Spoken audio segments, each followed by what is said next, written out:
தமிழ் தேசியத்தின் ஒற்றை நம்பிக்கை. தமிழன் என்று சொல்லடா, தலை நிமிர்ந்து நில்லடா என்று திசைகள் தோறும் ஒலிக்க விட்டுக் கொண்டிருக்கக்கூடிய அண்ணன் செந்தமிழன் சீமான் புரட்சிகர அரசியல் நோக்கி வந்திருக்கக்கூடிய புதிய உறவுகளை வரவேற்சியும் வாழ்த்தியும் இப்பொழுது பேசுவார்.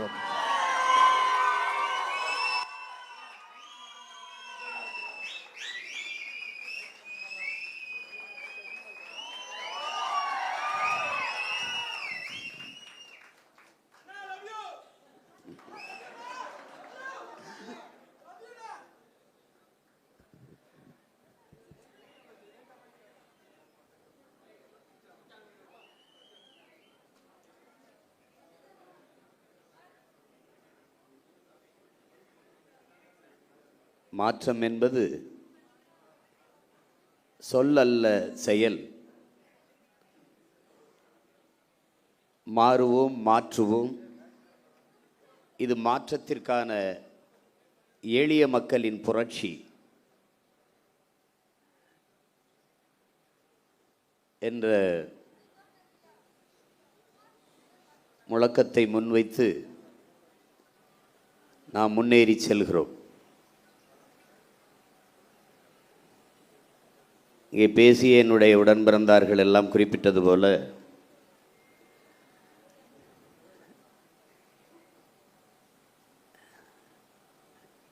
வெற்றி பெற்ற அரசியல் கட்சிகளை அதிகாரத்தில் இருப்பவர்களை நோக்கித்தான்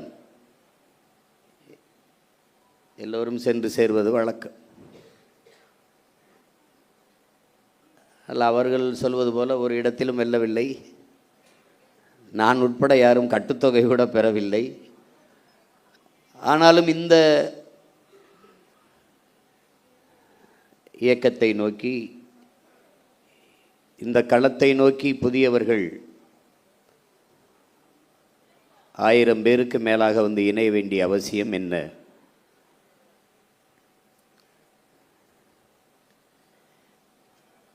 இங்கே ஒன்றுதான் என் உடன் பிறந்தார்களே, எல்லோரும் எளிதானதை செய்ய நினைக்கிறார்கள், சரியானதை செய்ய நினைப்பதில்லை. ஆனால் நீங்கள் சரியானதை செய்ய நினைக்கிறீர்கள், அதனால் இங்கே வந்திருக்கிறீர்கள்.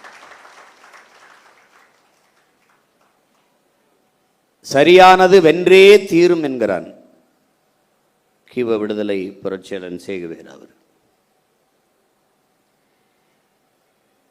நாம் பார்க்கிறோம்,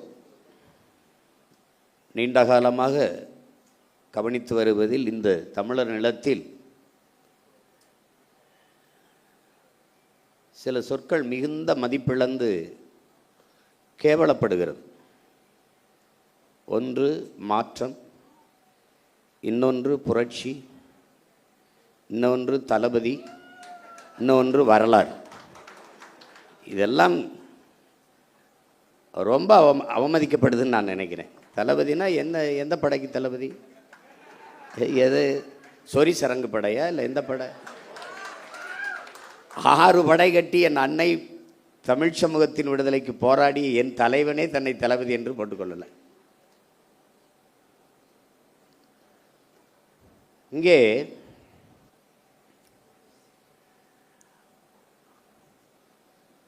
எப்படி அரசியல் கட்டமைக்கப்பட்டிருக்கிறது என்பதை என் அன்பு உடன் பிறந்தார்கள், என் அருமை தம்பி தங்கைகள் புரிந்து கொள்ளும். முதல்ல நம்முடைய அரசியலை நீங்கள் புதிதாக வந்தவர்கள் உள்வாங்கிக் கொள்ளும்.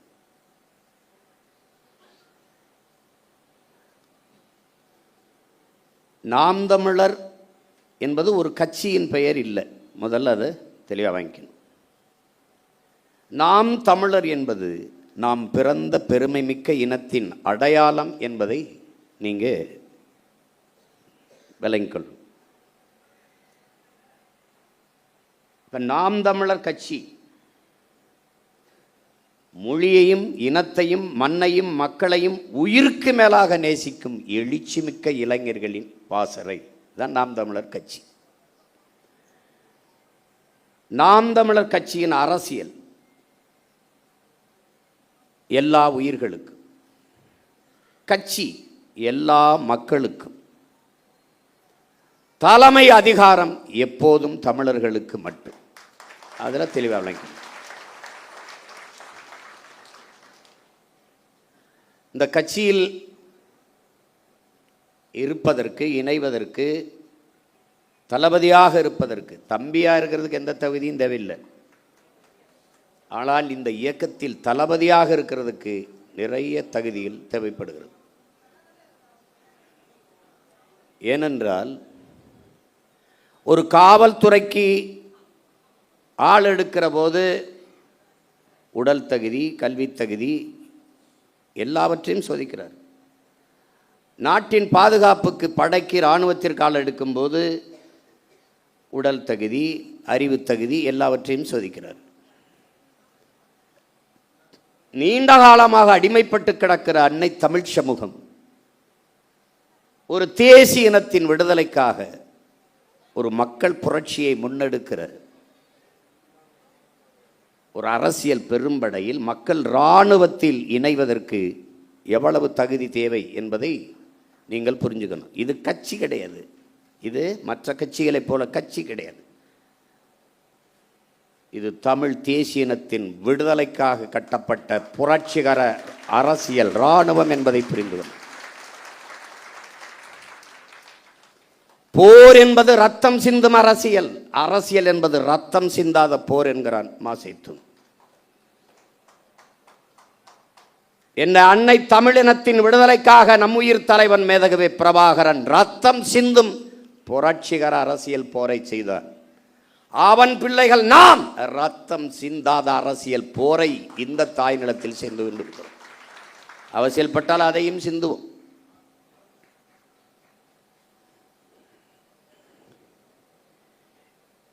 நாம் எப்பேடுபட்ட இனத்தின் மக்கள் என்பதை என் உயிரினும் மேலான என் உடன் பிறந்தார்கள், என் உயிரோடும் உணர்வோடும் கலந்து வாழ்கிற நீங்கள் புரிந்து கொள்ள வேண்டும். உலகின் மிகுந்த பெருமைக்குரிய ஒரு இனத்தின் பிள்ளைகள் நீனும் நானும். உலகின் முதல் மொழி தமிழ், முதல் மாந்தன் தமிழன். தமிழன் சொன்னால் அது தற்பெருமை. உலகில் பல்வேறு மொழிகள் ஆய்வறிஞன் தன் ஆய்விலே நிறுவுகிறார்.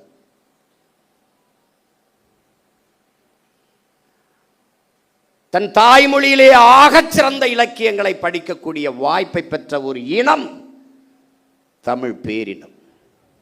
சீனர்கள், கிரேக்கர்கள் அவர்களையும் தாண்டி இந்த துணைக்கண்டத்திலே ஆகச் சிறந்த இலக்கியங்களை தங்கள் தாய்மொழியிலே படிக்கிற வாய்ப்பு பெற்ற இனம் தமிழினம்தான். ஒரு பெருமைமிக்க ஒரு இனத்தின் மகன் நீ. உன்னுடைய தாய்மொழி தமிழ். உன் மனச்சான்றுபடி உலகில் மாறுதலை ஏற்படுத்தி எல்லோரும் தன் மனச்சான்று வழி நடத்தியபடி நடந்தவன் தான் என்கிறார். உன் மனச்சான்றுபடி நீ நின்று பாசு. இந்த அரங்கை விட்டு வெளியேறுகிற போது நீ தமிழ்நாட்டின் தமிழ் தெருவை ஒரு தடவை திரும்பி பாரு. எங்கேயாவது உன் தாய்மொழி இருக்கிறதா, எழுதப்பட்டிருக்கிறதா? உன் தாய்மொழி சிதைந்து அழிந்து போனது 1/2 நூற்றாண்டுகளுக்குள்ளே. தமிழர் நாட்டில், தமிழர் ஏட்டில், தமிழர் நாக்கில் தமிழ் இல்லை. பேச வராது, எவனுக்கும் பேச வராது. நீ மீறி நல்ல தமிழிலே பேசினால் அவன் கேட்பான், நீ நாம் தமிழர் கட்சியான்னு கேட்பான். கேட்பான். நீ சரி அண்ணன் சொல்றதுக்காக நீ சோதிச்சு சொன்ன பாரு. இப்போ வழி கேட்குறாங்கன்னா, வழி ஐயா நீங்கள் நேராக செல்லுங்க, இடதுபுறம் திரும்புங்க, அங்கே ஒரு கோயில் வரும், அந்த கோயிலிருந்து அப்படி வலதுபுறம் திரும்புங்க, நேராக போங்க, அங்கே அந்த நீங்கள் கேட்குற முகவரி வருதுன்னு சொல்லு. அவன் நீ சீமாங்கட்சியில் இருக்க என்னப்பா, நாம் தான் கட்சியில் கேட்குறானா இல்லையா? ஏன்? உன் மொழி, உன் அடையாளம்.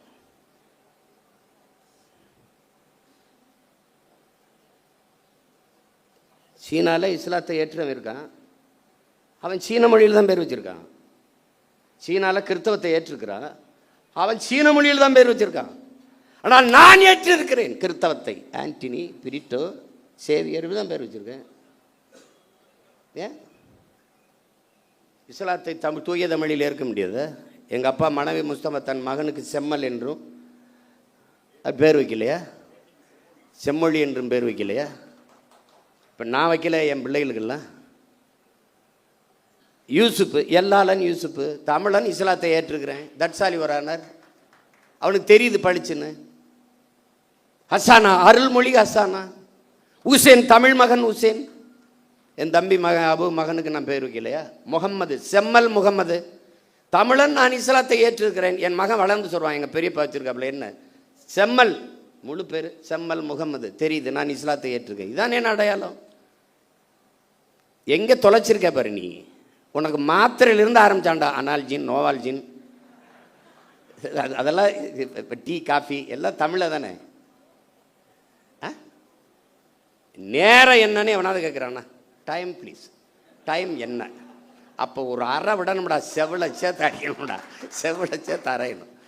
உன் தாய்மொழியை கொன்று புதைத்தார்கள் திட்டமிட்டு.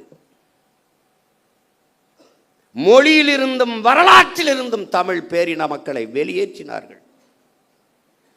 அதற்கு வாய்ப்பாக வழிபாட்டிலிருந்து வெளியேற்றினார்கள்.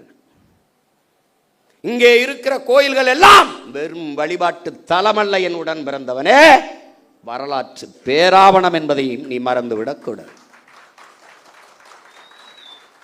18ஆம் நூற்றாண்டிலே அந்த கோயிலிலே, அந்த கல்வெட்டிலே இது பதிவாகி இருக்கிறது. எல்லா கோயில் மதிர்ச்சுவற்றிலும் உன் வரலாற்று பேராவணம் பொறித்து வைக்கப்பட்டது. அவ்வளவே அழிச்சான். உனக்கிட்ட பக்கத்தில் உட்காந்தே பேசினா, உன் மொழி ஐயோ தமிழில் என்ன இருக்குது, இது படித்தா வேலை கிடைக்குமா, சோறு கிடைக்குமா, பிச்சை எடுக்கூட லாய்க்கலன்ட்டான். நீ நம்பிட்ட. தமிழ் அறிவியல் மொழியில நான் நம்பின. முல்லையும் குறிஞ்சியும் முறைமையில் திரியின் நல்லியல்பு இழந்து நிலம் நடுக்குற்று பாலை எனும் படிமம் கொள்ளும். எத்தனை ஆயிரம் ஆண்டுக்கு முன்னாடி எப்படி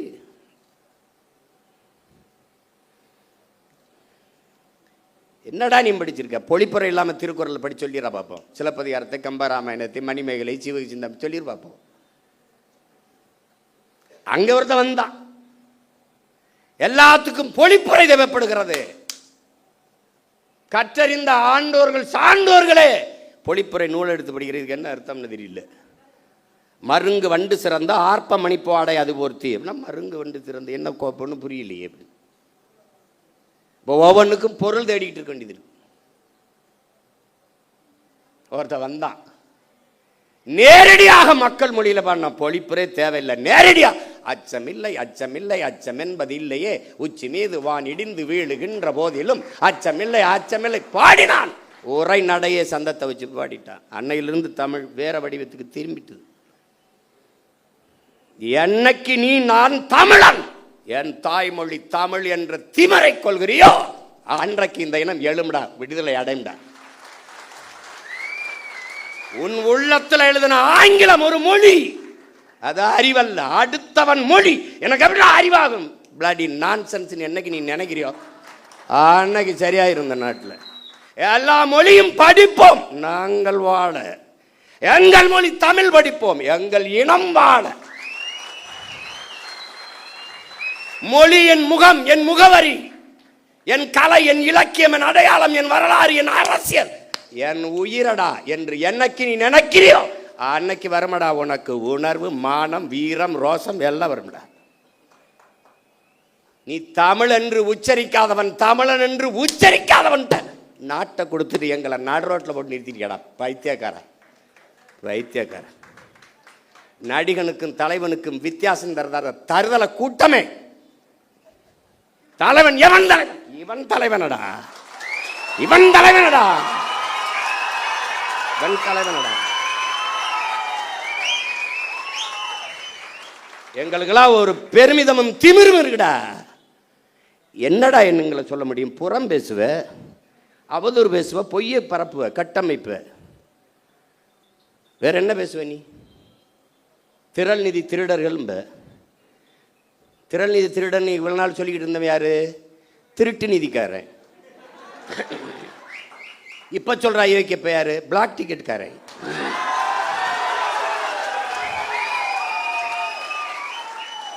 கள்ளச்சந்தையில திரைப்படம் பார்க்கிற அனுமதி சீட்டை வித்த அயோக்கிய பைய எங்களை திறன் நிதி திருடங்கடா, அயோக்கிய பலட.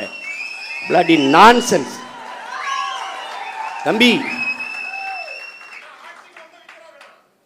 ஆட்டம் ஒரு மாறி மாறி தான் ஆடுவோம். இந்த ஆட்டம் உங்க கையில் இருக்கு. உங்க காலில் இருக்கிற பந்து ஒரு நாள் எங்கள் கால்களுக்கு வரும். பார்த்து ஆடணும், பார்த்து பேசணும். வாதத்தில் தோற்பவன் அவதூறை கையில் எடுப்பாங்கிறான் சாக்ரட்டிஸ். இவன் அறிவு கட்ட மேலவன். நம்ம கேள்விக்கு பதில் தானே சொல்லணும், சொல்ல தெரியாது. தெரியாதா? அவர் பொய்யா பேசுவார், ஒரு பொய் சொல்றார். திரள் நிதி ஆமாடா, மக்கள் இயக்கம் மக்கள்கிட்ட இருந்தாண்டா பெற முடியும். நீ வாக்கு என்ன நீ எவாடா குத்திக்கிட்ட? மக்கள்கிட்ட தானடா கேட்ட.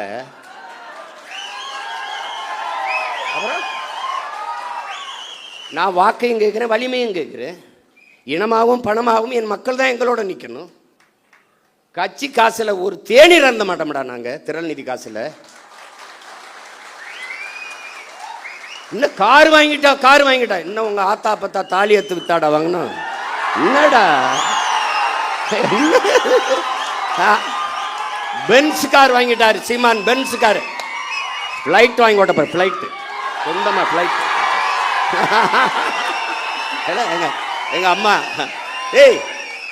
எங்க அம்மா தமிழ் செல்வி சொன்னாங்கல்ல, சோழனா பை போட்டு தேஞ்ச ரப்பர் செருப்பு, ஒரு செருப்பை போட்டுக்கிட்டு அப்படியே பழைய ஜிப்பா போட்டுக்கிட்டு இப்படி தான்டா பேசிட்டு இருந்தான்.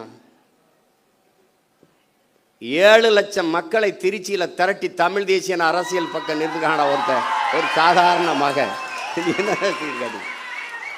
ஏண்டா எங்களை இந்த சும்பப்பில் உலகம் பூரா எத்தனை கோடி மக்கள் எங்களை உயிரா நேசித்து பெத்த பிள்ளை போல நேசிக்க எத்தனை பேரன்பு கொண்ட எங்கள் சொந்தக்காரர் இருக்கான். அவன் என்னடா இந்த காரு, இந்த பிச்சைக்கார காரு நாங்கள் வேணாம்னு வச்சுருக்கோம்டா, அதெல்லாம் வேணாங்க எனக்கு இது போதும் அப்படின்னு. அது என் மருமே ஒரு நாள் இந்த காரில் வண்டியில் வந்தாப்புல வந்துட்டு அவர் திடீர்னு, மாமா இவ்வளோ தூரம் பயணத்தில் இது எப்படி மாமா, அவராக காசை கட்டி வாங்கிட்டு நிறுத்திட்டு பண்ணாப்புல. பொறுக்கல. இப்போ நான் சொந்தமாக விண்ணூர்த்தி வாங்கி ஓட்டினா என்னடா பண்ணுவீங்க?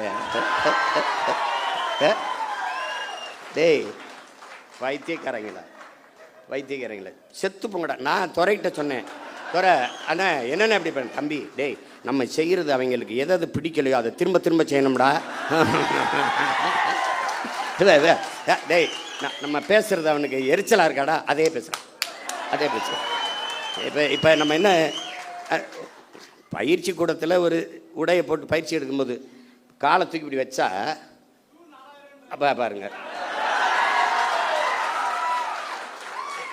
இந்த உடையை பார்த்தீர்களா, பேசுவது தற்சார்பு ஆனால் போடுறது இங்கே தயாரிச்சதாண்டா பைத்தியக்காரப்பில், இங்கே தயாரிச்சதான்.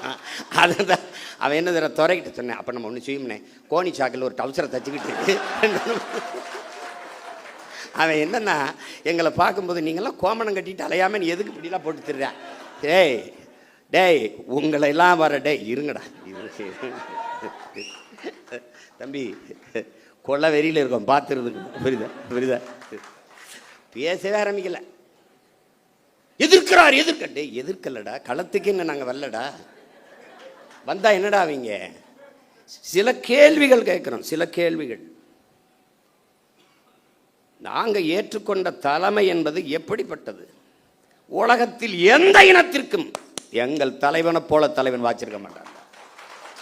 என் தம்பி வெற்றிச்செலன் சொன்னான்ல, 3 தலைமுறை தன் இன விடுதலைக்கு களத்திலே நின்றவன் உலக வரலாற்றிலே எங்கள் தலைவன் தான். அவன் நின்றான், அவன் மகன் நின்றான், மகள் நின்றான், அவன் உயிர் துணையாக என் அண்ணி மதிவதனியும் நின்றான். இறுதி கட்டத்தில் தன் தாயும் தந்தையும் களத்திலே கொண்டு நிறுத்தினான், தன்னோடு வைத்திருந்தான். 3 தலைமுறையும் தன் இன விடுதலைக்கு பலியானது உலக வரலாற்றிலே என்னுயிர் தலைவன் பிரபாகரனும் அவன் குடும்பம் தான். எத்தனை பெருமைடா, சொல்லி முடிக்க முடியாது. அவ்வளவு பெரிய வரலாறு. அவன் பிரபாகரன் என்பது பெயர் சொல்லல்ல, அவனே ஒரு பேரினத்தின் வரலாறு.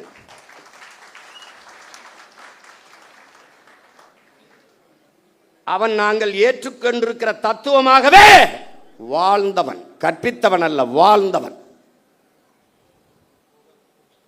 அடிமை வாழ்வினும் உரிமை சாவு மேலானது. இது பன்னெடுங்காலமாக எம் இன முன்னோர்கள் வாழ்க்கையிலிருந்து எங்களுக்கு கற்றுத்தந்தது.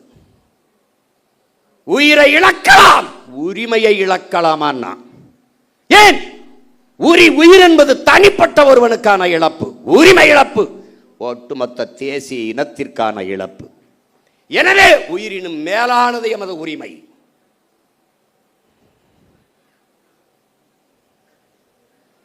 மண்டியிட்டு வாழ்வதை விட மானத்தோடு மடிவது மேலானது. சரணடைந்து வாழ்வதை விட சண்டையிட்டு சாவது மேலானது. இதாண்டா மான தமிழனின் கோட்பாடு. தமிழுக்கு அமுதென்று பேர், அந்த தமிழ் இன்பத்தமிழ் எங்கள் உயிருக்கு நேர்னு பாடினா புரட்சி பாவலன்.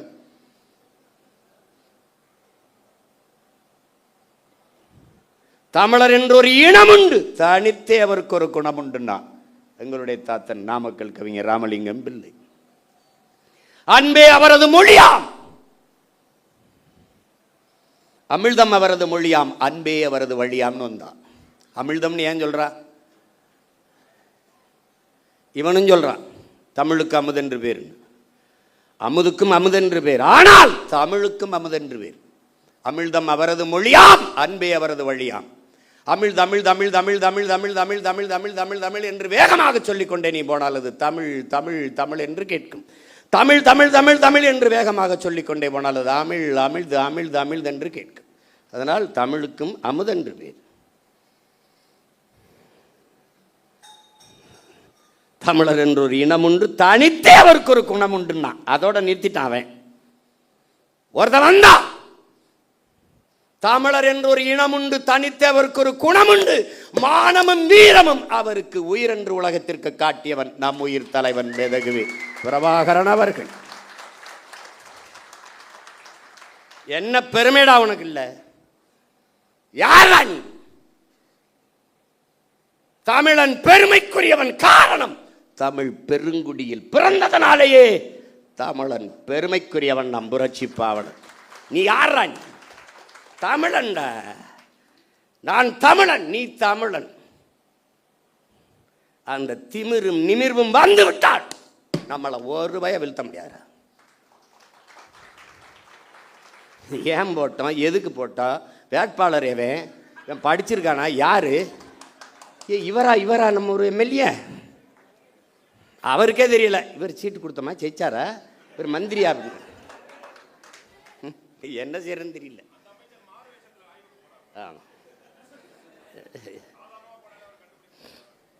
ஏதோ நாய் திருட்டு போயின்னு கடிச்சு விடாம இருந்தா சரிதான்.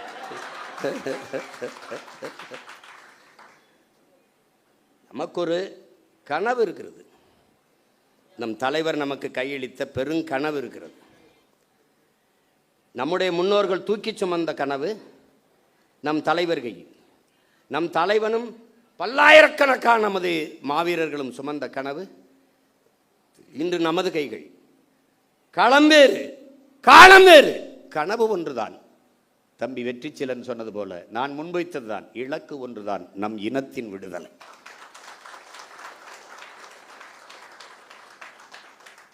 பாதையை தேடாதே உருவாக்கு என்றான் தலைவன். ஹிட்லர் சொல்றான், அங்க என்னடா பார்த்துக்கிட்டு இருக்கேன், பாதையவா தேடி இறங்கி நட, அது பாதையாகும்னா. இறங்கி நடந்தான் தலைவன், பாதையாச்சு. நமக்கு சொன்ன பாதையை தேடாதே உருவாக்குங்க, நடந்தோம், உருவாகிவிட்டது, இலக்கை குறித்தாகிவிட்டது. அந்த இருக்கு பாதை சரியானது, பயணம் தெளிவானது, உழைப்பு கடுமையானது, உண்மையானது, வெற்றி உறுதியானது. ஆனால் காலம், அதுதான் தம்பி துரை சொல்ற, என் வெற்றியை நீ தள்ளி போடலாம், ஆனால் ஒருபோதும் தடுத்து விட முடியாது.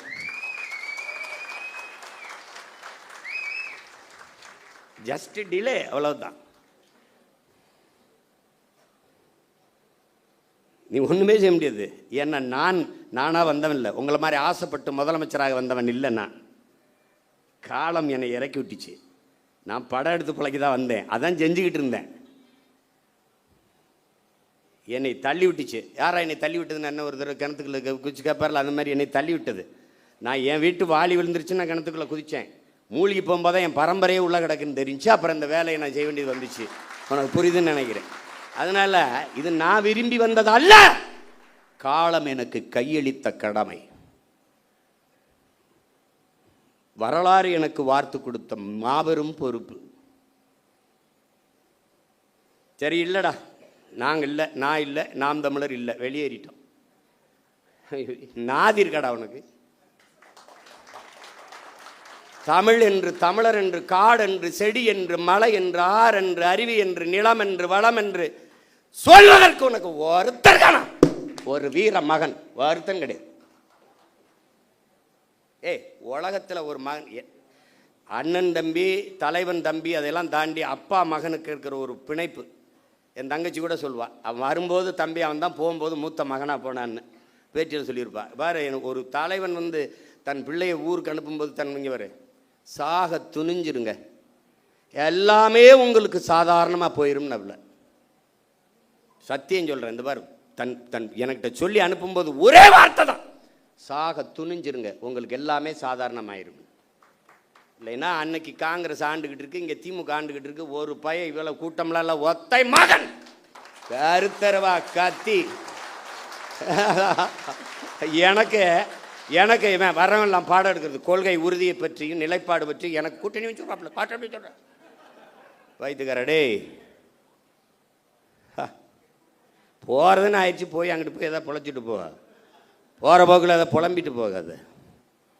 கூட்டணி வைக்கிறதுனா எத்தனை பேர் பேசியிருப்பான். ஒரு விழுக்காடு விழுக்காடு வைக்கிறவன்ட்டு அவளை பேசும்போது 8.5 விழுக்காடு 36 லட்சம் வாக்கை தொட்டவனை எவ்வளோ பேரம் பேசியிருப்பான். போயிருக்க முடியாதா? போயிருக்க முடியாதா?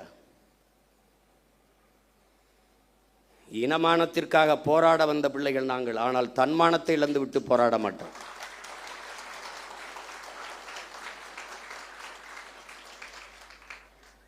தோத்துட்டு போகிறோம், யார்கிட்ட தோக்குறோம்?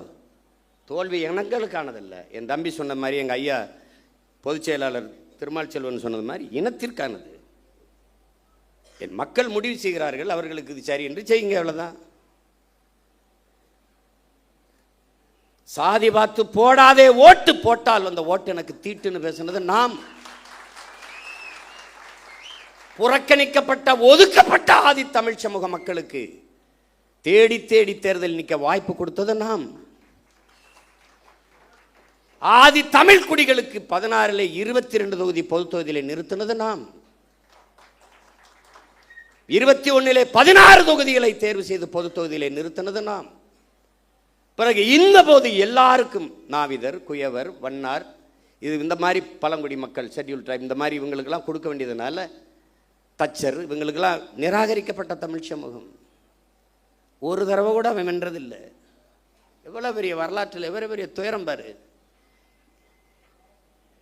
இவன் சோசியலிசம் வா, கம்யூனிசம் வா, ரெவல்யூஷன் வா, அது வா, ஒன்றும் கிடையாது, ஒருத்தனும் செய்யலை. அதனால் இந்த வாட்டி 8 இடம் கொடுத்தோம். ஆனால் நாங்கள் சாதியை ஒழிச்சு விட்டோம். எங்கே சாதியை ஒழிச்சு? மாண்புமிகு தமிழக முதல்வர் ஜோசப் விஜய் அவர்கள் இத்தனை தொகுதி தமிழ்நாட்டில் இருக்கும்போது பெரம்பூரில் ஏன் நின்றார்? ஊடகங்களை துண்டிக்காமல் போடணும். வேலை நீங்கள் நல்லது எதையும் கொண்டு வரதுலேயும் நீங்கள் சத்தியம் பண்ணியிருக்கீங்க. நாங்கள் நல்லதை தவிர எதையும் பேசுகிறதுலேயும் நாங்கள் சத்தியம் பண்ணியிருக்கோம். ஆட்சி எப்படி நடத்துவோம்னு படம் படமாக போட்டு காட்டினேன், ஒரு துளி காட்சியே போடலை. ஏன்? அவங்களுக்கு நல்ல ஆட்சி வருவதோ நல்ல அரசியல் அமைவதோ அவங்களுக்கு விருப்பம் கிடையாது. நீங்கள் போடணும், நான் கேள்வி எழுப்புகிறேன். சட்டமன்றத்திலேருந்து அங்கே எழுப்பியிருப்பேன், இப்போ இல்லை. இந்த அரங்கத்தில் இத்தனை ஆயிரம் மக்களுக்கு இடையில் எழுப்புகிறேன், என் தம்பி தங்கைகளுக்கு இடையில். பெரம்பூரில் ஏன் நின்றீர்கள்? ஏன் நின்றீர்கள்? நீங்கள் சொல்கிறீங்களா இல்லை உங்கள் கட்சிக்காரன் சொல்லுவார், நான் சொல்லுவேன். இத்தனை தொகுதி இருக்கும்போது திருச்சி கிழக்கை தேடி போய் ஏன் நின்றீர்கள்?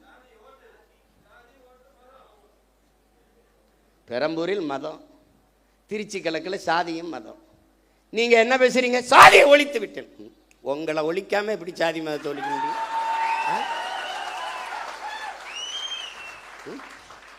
நடிக்கும்போது வராத ஜோசப்பு, அரசியல் வரும்போது ஜோசப்பு. இப்ப முதலமைச்சர் ஆயிட்ட பிறகு ஜோசப் விஜய், ஜோசப் விஜய். அந்த படங்களை திருப்பி ஜோசப் விஜய். ஏன் அந்த முதல் படத்தில் அறிமுகம் முகமது ஜோசப் விஜய்னு போடல? எப்படி எப்படி?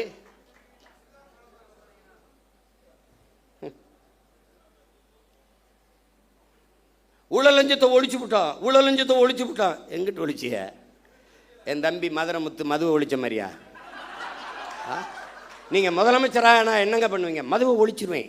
எப்படி ஒழிப்பிய? இப்படி கேட்பீங்கன்னு தான் அந்த பாருங்க ஒழிச்சு வச்சிருக்கீங்க அப்படின்னு ஒரு ஒழிச்சு வச்சுருவார். வாய்க்கிட்ட ஒழிக்கிறது இல்லை. இவங்க பண்ணுற சேட்டை பாருங்களேன். போதைப்பொருள் ஒழிப்புக்கு ஒரு விழிப்புணர்வு தொடர் ஓட்டம். மாண்புமிகு முதல்வர் அவர்களே, ஓடி ஒழிக்கிறது இல்லை, போதைப் பொருளை தேடி ஒழிக்கணும். இப்போ ஓடுனீங்க மாநாடு 3 கிலோமீட்டர் ஓடுகிற ஒரே முதலமைச்சர். 12 கிலோமீட்டர் ஓடுவேன். ஓட விட என்னோட டேய், என் தம்பி பாலாட்ட கேளு. எல்லாரும் ஒய்எம்சிக்குள்ளே ஓடுறான், ஒய்எம்சியை சுற்றி ஓடுறான்டா கருவா பையன்பா. அப்படி போய் கேளுங்க. ஏய், இதெல்லாம் ஒரு பெருமை. போதைப்பொருளை ஒழிஞ்சிருச்சா? ஒழிஞ்சிருச்சா? போதை என்பதற்கான வரையறை என்ன? மாண்புமிகு முதல்வர் அவர் ஜோசப் விஜய் அவர் இல்லை. போதை என்பது போதைப் பொருளுக்கானது என்ன? திடப்போதை. கொக்கைன், கஞ்சா, அபின், மெத்தப்பட்டமேன், அப்புறம் வேறு என்ன இருக்குது? அபின், குட்கா, இதெல்லாம் தான் போதைப் பொருள் நினச்சிக்கிட்டு இருக்கீங்க. அப்போது நீங்கள் இந்த தெருவுக்கு திறந்துருக்க டாஸ்மார்க், அதில் விற்கிற பீரு, பிராண்டி, விஸ்கி, ரம்மு, ஜின்னு, ஒயின், இதெல்லாம் கரும்புச்சாரா இல்லை பழச்சாரா இல்லை கோயிலில் கொடுக்குற புனித நீர் தீர்த்தமா? அது என்ன பேர்? அது எப்படி? இவங்க மாற்றம் என்னங்கிற? என்ன மாற்றங்கிற? இதே பேசுறது நம்ம மாற்றம்னு சொல்றதுனால மாற்றிட்டோம், நாங்கள் மாற்றோம். என்ன மாற்றம்? இந்த திராவிட கட்சிகள் அரை நூற்றாண்டுகளாக வெறும் செய்தி அரசியல், விளம்பர அரசியல் தான் செய்தது. சேவை அரசியல் செய்யவில்லை, செய்யாது. தேர்தல் அரசியலே செய்தது, மக்கள் அரசியல் செய்யாது. அதேதான் இவர் செய்யறது. இங்க இருந்து போறோம், இப்ப வெளியில போய் பார்க்கிறோம். பேருந்து நிலையங்கள் முழுக்க பதாகை. மக்கள் காசை வீணடிக்க மாட்டார். அதில் வச்சிருக்காப்புல 717 சில்லறை மதுக்கடைகளை மூடியது வெற்றி தமிழகம், வெற்றியை நோக்கி தமிழகம். அப்படி சிரிச்சு உட்கார்ந்துருக்காப்புல. இதைத்தான் அவர் பண்ணாப்புல. அவர் என்னன்னா, நான் முதல்வன். செப்டம்பர் 16 குடும்ப தலைவிக்கு 1000 பூ கட்டுற ஒரு அம்மா, பாத்திரம் தைக்கிற அம்மா படத்தில் இருக்கு. நான் தினம் திரும்பி பார்த்தே போவேன்ல. நான் வேற புதுச்சேரியிலேருந்துல வரணும். தினம் உள்ள தெருவில் பூரா பார்க்குறேன். நிறைய பேருந்து கிடக்கிறேன்ல, பேருந்து நிலையங்களை பார்ப்பேன். அவர் அப்படியே உட்காந்துருப்பார் ஐயா. இப்போ இவர் உட்காந்துக்கிட்டு இவர் இப்போ இருங்க வரேன். அப்புறம் சிங்கப்பெண் பெண்கள் பாதுகாப்புக்கு சிங்கப்பெண் சிறப்பு படை, அதுக்கு ஒரு விளம்பரம். அப்படி சிரிச்சுக்கிட்டு இருக்காப்புல. அதுதான் சட்டசபையில் பேசிட்டீங்க, சொல்லிட்டீங்க. செய்தி நாளேடு முழுக்க, தொலைக்காட்சி முழுக்க வந்துருச்சு, மக்களுக்கு தெரிஞ்சிருச்சு. அப்புறம் அதுக்கு இவ்வளவு கோடிகளை செலவழித்து தெருவா விளம்பரம் இதுக்கு? இதுதான் செய்தி விளம்பர அரசியல்.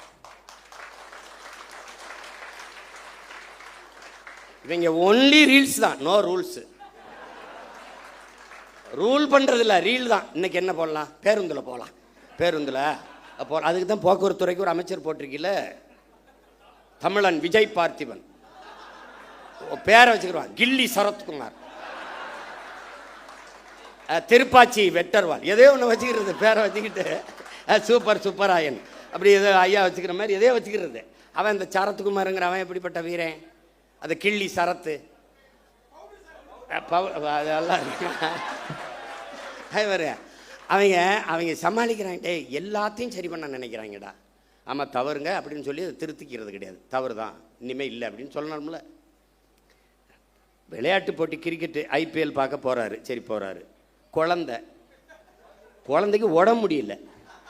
எவனாவது நல்ல தகப்பன் உடம்பு முடியாத குழந்தையை தூக்கிட்டு, சின்ன குழந்தைய தூக்கிட்டு ஐபிஎல் பார்க்க போவானா?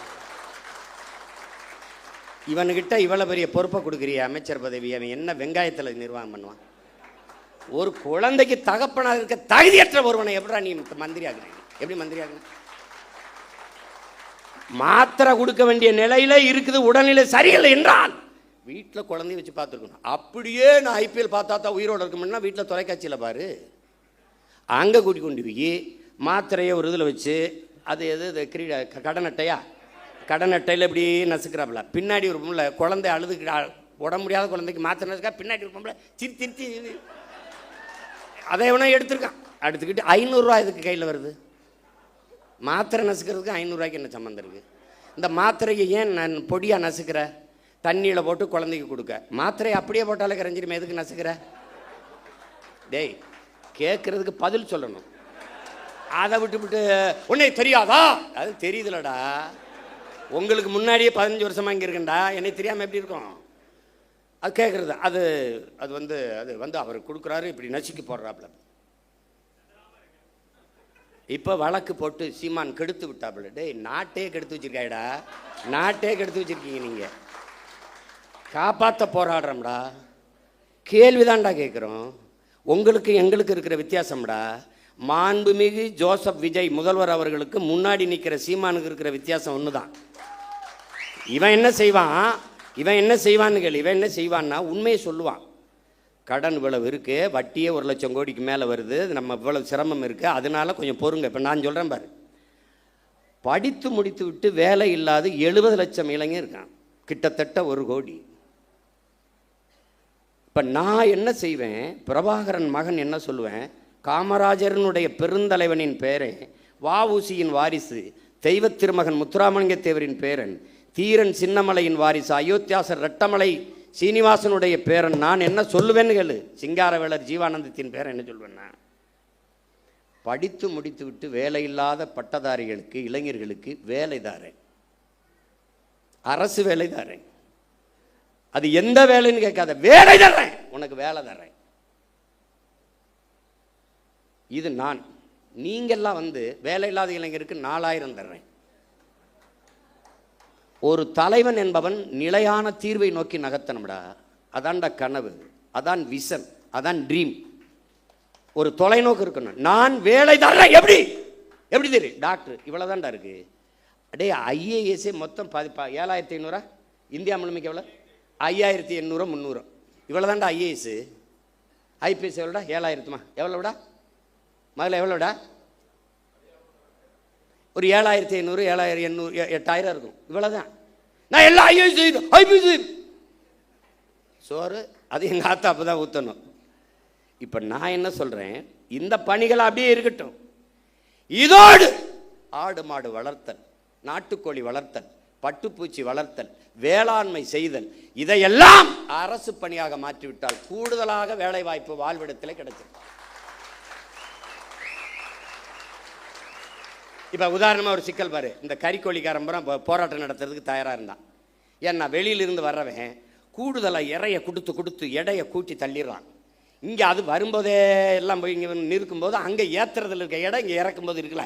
நான் போராட்டம்னு நான் என்ன கேட்குறேன், நீ என்ன மயத்துக்கு அங்கேருந்து ஏற்றுற? நீ இங்கே வளர்க்க வேண்டியதானே? அப்போ திங்கிறதுக்கு லக் பீஸ். அப்போ என்ன சொல்லணும்னா, இந்த பலகையை தேய்க்கிறதுக்கு எங்கள் ஒரு உப்பு காய்தான் வச்சுருப்பான். நீ தானே இந்த ஆடு மாடு வளர்க்குறது அவமானமாக பேசினவன் தம்பி. இந்த வலையொலியில் இருக்குன்னா குறித்து வச்சுக்கணும். தோற மகளே குறித்து வச்சுக்கணுமா? டே, அவனை இவன்தாப்பா கொண்டாப்பா நாக்கப்படுறான், அங்கிட்டு இழுத்துக்கடா. நல்லா தேய்ச்சி இருட்டு ரூமுக்குள்ளே போட்டு 1 வாரம் அண்ணன் தண்ணி சோறு இல்லாமல் போட்டு உன்னை கொள்ளலாம் பார்த்துரு. நீ ஆடு மாடு போய் சொல்லுவான். டேய், உனக்கு மேய்க்க வைக்க இருந்தால் வெளில போடா நாயே. சீனக்காரன் 1 லட்ச ரூபாய் மாதம் சம்பளம், ஆடு மேய்க்க எனக்கு ஆட்கள் தேவை. என்னன்னா பல ஆயிரக்கணக்கில் விண்ணப்பிச்சுட்டான். நான் கேட்டேன், சீனாக்காரன் சொன்னால் ரசிக்கிற, சீமான் சொன்னால் சிரிக்கிறியே, ஏண்டா உனக்கு என்னடா பிரச்சனை? ஆள் தான் பிரச்சனை. இப்போ என் தம்பி துறை சொல்கிறான்ல, நானே இப்போ யுவான் ஸ்வாங் மாதிரி கபான் சிங் ஃபிங்க்னு ஒரு பேரை வச்சுக்கிட்டு ஏதோ பேசியிருந்தேன்னு வச்சுக்கோங்க, என்னம்மா பேசுகிறான் யாவன். ஒரு கோட் போட்டுக்கணும். இல்லை வம்படியா நான் நீ, ஏன்னா அவர் கலட்டிட்டாரு, இப்போ நான் போடணும்னு இருக்கேன். ஏன் நீங்கள் தான் போடுவீங்களா? நாங்கள் போட மாட்டோமா? நம்ம என்ன அப்படி போட்டுருவோம். இங்கே ஒரு டை ஒன்று கட்டிட்டு ஆமாம், அவர் இங்கே வச்சா பொட்டு, நான் இங்கே வைக்க போகிறேன். இங்கே வச்சு ஐயோ, நாங்கள் வாங்கி வந்த வாரம் தப்பாக இருக்கு, ஒன்றும் பண்ண முடியாது. அவன் அப்படி. இப்போ தொலைநோக்குங்கிறது என்னன்னு இருக்குல்ல. எப்படி 6 சிலிண்டர் அன்னபூர்ணி சூப்பர் 6 எப்போ வரும்? 200 யூனிட் மின்சாரம் மாண்புமிகு முதல்வர் அவர்களே உங்ககிட்ட கேட்டது யார்? இலவச மின்சாரம் என்று 200 அலகு மின்சாரத்தை கேட்டது யார்? கேட்டது யாருன்னு சொல்லு. கேட்டது யார்? கேட்டது யார்? ஒரு யூனிட் மின்சாரம் 5 ரூபா 50 காசுனா நீங்கள் ஒரு 3 ரூபாய்க்கு கொடுங்க மக்களுக்கு. கட்டுமான இவ்வளவு குறைச்சி கொடுக்குறேன் அப்படி சொல்லுங்க. இதில் இழக்கிற பணத்தை எப்படி ஈடுகட்டுவீங்க? முதல் கையெழுத்தே நீங்கள் 200 அலகு மின்சாரத்துக்கு கையெழுத்து போடுவீங்க. பிரபாகர மகன் சீமான் என்ன போடுவான்? அந்த முதல் கையெழுத்து அவன் முதலமைச்சராக கையெழுத்தை போட்டுருவான். பிறகு என்ன போடுவான்? கல்வி ஒன்றுதான் சமூக மாற்றத்தை சமூக முன்னேற்றத்தை ஏற்படுத்த கருவி என்கிறார் புரட்சியாளர் அண்ணல் அம்பேத்கர் அவர். தொட்டனை தூரும் மணற்கேணி மாந்தற்கு கற்றனை தூரும் அறிவு. ஒரு நாட்டை ஆளுகிற மன்னனுக்கு அந்த நாட்டின் எல்லையில் மட்டும்தான் செல்வாக்கு மதிப்பு. ஆனால் கற்றவனுக்கு சென்ற இடமெல்லாம் சிறப்பு என்கிறார். பிச்சை புகினும் கற்கை நன்றே என்கிறான் கொன்றை வேந்தனில் அதிவீர ராமபாண்டியன். கல்வியில் இருந்துதான் ஒரு சமூகம் மேம்படணும். அப்ப அறிவு மானிட உரிமை, கல்வி மானுட உரிமை. என்ன பேசுவேன்? கல்வி மானுட உரிமை. கொடுக்க வேண்டியது அரசின் கடமை. அதை கொடுக்காமல் இருப்பது மாபெரும் கொடுமை. இதை தகர்க்கிறது. அனைவருக்கும் சரியான சமமான கல்வி தமிழ்நாடு அரசு, தமிழ்நாட்டு அரசு கொடுக்குது. தமிழ் தேசிய அரசியல் கொடுக்குது. பிரபாகரன் மகன் சீமானின் அரசு கொடுக்குது. ஏழை பணக்காரன் உயர்ந்தவன் தாழ்ந்தவன் என்று பாகுபாடின்றி எல்லோருக்கும் சரியான சமமான கல்வி, கட்டணம் இல்லாத கல்வி. அந்த இலவசங்கிற வார்த்தையே ஒழிக்கணும். கட்டணம் இல்லாது கொடுக்கிறோம். தனியார் பள்ளி கல்லூரியில் என்ன தரம் இருக்கிறது என்று என் பெற்றோர்களும் என் பிள்ளைகளும் நினைக்கிறார்களோ அதை தாண்டிய கல்வி. கல்வியில் தலை சிறந்த நாடு பின்லாந்து. 10 ஆண்டுகளில் எழுதி வை. 10 and only 10 years. 10 years only 10 years back. திருப்பி ஒருத்தன் சொல்லுவான் பின்லாந்தில் இருந்து உலகத்தின் தலை சிறந்த நாடு தமிழ்நாடு என்று. லீக்வான் யூ சொன்னா Lee Kuan you only 10 years you make my hand in Singapore. என் கைகளில் கொடு. உலகம் 1000 ஆண்டுகள் கழிச்சு சிங்கப்பூரை புகழ்கிற உயரத்தில் நிறுத்திட்டான். லீக்வானிவால் சிங்கப்பூரில் முடிகிறது. பிரபாகரன் மகன் சீமானால் தமிழ்நாட்டில் முடியாதா? ஒரு இத்திரின் நாடு. இவ்வளவுதான் மக்கள் தொகை. ஒரு வளமும் இல்லை கடலை தவிர. எந்த வளம் இல்லை என் நிலத்தில். என்ன இல்லை? அறிவு வளமா, உடல் வளமா, இல்லை நில வளமா, மலை என்ன இல்லை? கொடுமடா. தஞ்சாவூர்ல இருந்து அரபு நாட்டில் ஒட்டகம் மேய்க்க போறானடா. கேவலம் உண்டாடா. தஞ்சாவூர்ல இருந்து பிற நாட்டுக்கு வேலைக்கு சிங்கப்பூருக்கு வேலைக்கு ஏன்டா போகணும்? என் நாடா சொர்க்கமிடாது. இவ்வளவு வளத்தை வச்சுக்கிட்டு போய் அரபு நாட்டில் பாலைவனத்தில் போய் ஒட்டகம் மேய்ச்சிட்டு என் பிள்ளை நிற்கிறான்டா. இது மாதிரி ஒரு கொடுமை. அரபு நாட்டில் ஒட்டகம் மேய்க்கலாம், அன்னை நிலத்தில் ஆடு மாடு மேய்க்க கூடாதாடா? என்னடா கொடுமை இது? எங்களை ஆடு மாடு மேய்க்க சொல்ல. ஒன்னே மேய்க்க சொல்ல பரதேசி பிக்காளி பல. ஒன்னே நான் மேய்க்க சொல்லடா. போடா, எழுதி வச்சுக்கடா. ஒரு நாள் அவசர கூட்டம் எங்கே நடக்குதுங்க? அந்த கூட்டு பண்ணையில் நடந்துக்கிட்டு இருக்குங்க. அங்கே உட்காந்துருக்காரு முதலமைச்சர், எல்லா அமைச்சரும் உட்காந்து போயிட்டு இருக்காங்கன்னு. நீ அங்கே வருவ. 2000 ஏக்கரில் பண்ணை இருக்கும், அங்கே கூடாரம் இருக்கும். உட்காந்துக்கிட்டு அங்கே நாங்கள் வளர்த்த நாட்டுக்கோழி வந்துக்கிட்டு இருக்கேன். அங்கே ஆட்டுக்கறி பிரியாணி போயிட்டு இருக்கோம். அப்படி சாப்பிட்டுருப்பான். டேய், இதெல்லாம் நான் சாதிச்சு காட்டிட்டு சாகலைன்னா நான் பிரபாகரன் மகன் இல்லடா. பெரியமா போயிட்டுருக்காங்க. ஓடுவண்ணா கையெழுத்து. பெற்றுக் கொடுங்கள் பிள்ளைகளை. கற்றுக் கொடுக்கிறோம் நாங்கள். பிள்ளைகள் உங்கள் வீட்டின் செல்வங்கள் அல்ல, தமிழ் தேசிய நாட்டின் செல்வங்கள். முடிஞ்சு. நீ பெத்துட்டியா 3 வயசுல ஒப்படைச்சிட்டு வெளியேறிடணும். பிள்ளைக்கும் அரசுக்குமானது. நான் கேட்பேன், என்ன படிக்கிற ஐயா? ஐயா நான் வந்து டாக்டர் போயா. ஐயா நான் இன்ஜினியர் போயா. ஐயா எனக்கு பாடுறது பிடிக்கும் பாடியா. ஐயா எனக்கு ஓடுறது பிடிக்கும் ஓடியா. அதுக்குன்னு வரக்கூடாது. தொலைச்சி போடுவேன் உன்னை. 1 ரூபா கல்வி கிடையாது. தொடக்க கல்வி முதல் ஆராய்ச்சி கல்வி வரை என் பிள்ளைக்கு தரமான கல்வி. 1 ரூபா கட்டணம் இல்லாமல். அப்படி போட்டியலா கையெழுத்து? 200 அலகு மின்சாரம் இலவசம்னு கையெழுத்து போட்டு 1000 ரூபா கட்டினவன் 4000 கட்டிட்டு வீட்டில் அழுதுகிட்டு இருக்கான். இப்போ வளைவலை திருப்பினா 7000 கட்டிட்டு 17000 வந்துருக்கு. இதில் வீட்டில் 5 மணி நேரம் 6 மணி நேரம் மின்சாரம் இருக்குது, அதுக்கே இவ்வளோ கட்டணும். நம்ம வீட்டிலலாம் அந்த மின் ஊக்கி வச்சு ஓட்டிக்கிட்டு இருக்கோம், கடப்பட கடப்படான்னு ஓட்டிக்கிட்டு இருக்குது. காலக்கொடுமை காலக்கொடுமை. ஏதோ நடந்து போச்சே. எங்கள் ஊரில் சொல்லுவான், பிச்சை எடுக்கிற மாதிரி கனவு கண்டா பெருமையாக ஒருத்தட்டையும் சொல்ல முடியாது லட்சியமா அப்படின்னு. இவங்க போட்டாங்க. இப்போ இன்னும் கொஞ்ச நாள் கழித்து நாங்கள்லாம் டிவி கேக்கு போட்டோம், விசிலுக்கு போட்டோம்னு எவனும் சொல்ல மாட்டான். விசிலை முழுங்கினவன் எப்படி இருப்பான்? முழி.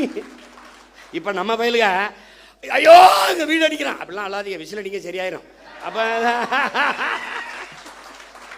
வைத்தியகர பிள்ளை இது கரூரில் உங்களுக்கு மனிதாபிமானம் இருக்கா? நீங்கள் இருக்கு. டேய், மனிதாபிமானத்தின் மொத்த உருவம்டா நாங்கள். எங்களை பார்த்து பேசாதரா, கேட்குற கேள்விக்கு பதில் சொல்லு. வேற்று நாட்டு இராணுவம், இன்னொரு நாட்டு இராணுவம், என் இனத்தின் பகை நாட்டின் இராணுவம் இலங்கை. அந்த இராணுவத்தால் 850 பேர் இந்த நாட்டின் குடிமகன், இந்திய நாட்டின் குடிமகன், சிட்டிசன் ஆஃப் இந்தியா, தமிழ் தேசியனத்தின் மகன் மகள். தங்கச்சி உட்கார விடுங்க, கொஞ்சம் இடம் கொடுங்க, உட்காருங்க. நீங்க தள்ளி வாப்பா, இங்கிட்டு தள்ளி வா, இங்கிட்டு தள்ளி வா. தங்க எங்க அம்மா கொஞ்சம் நகர்ந்து வாங்கம்மா, கொஞ்சம் இடம் கொடுங்க. தங்கச்சி இங்கிட்டு வாங்க, நல்லா இங்கிட்டு வாங்க. உட்காருங்க, அவ்வளோதான், உட்காருங்க. ஒரு பழக்கத்தை நீங்க கத்துக்கணும். எவ்வளவு பெரிய ஆளா இருந்தாலும் நீங்க பெண்கள் வரும்போது எந்திரிச்சு இருக்கை கொடுத்துட்டு வெளியேறி. அப்ப ஒவ்வொரு தடவையும் நான் சொல்ற மாதிரி வச்சுக்கூடாது.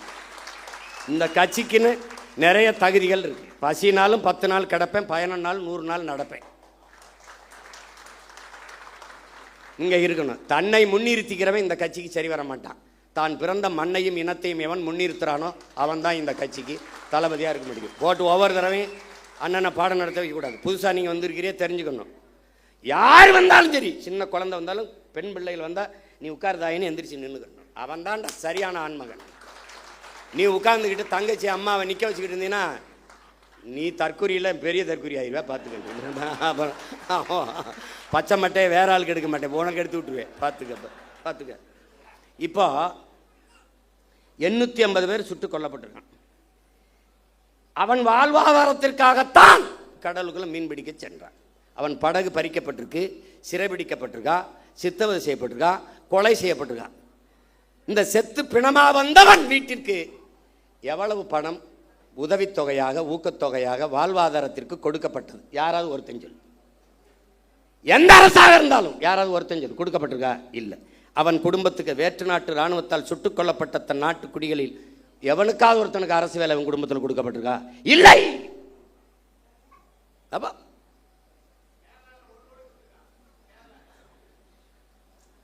இங்க பேசு, ஏதாவது கொடுக்கப்பட்டிருக்கா? இல்லை.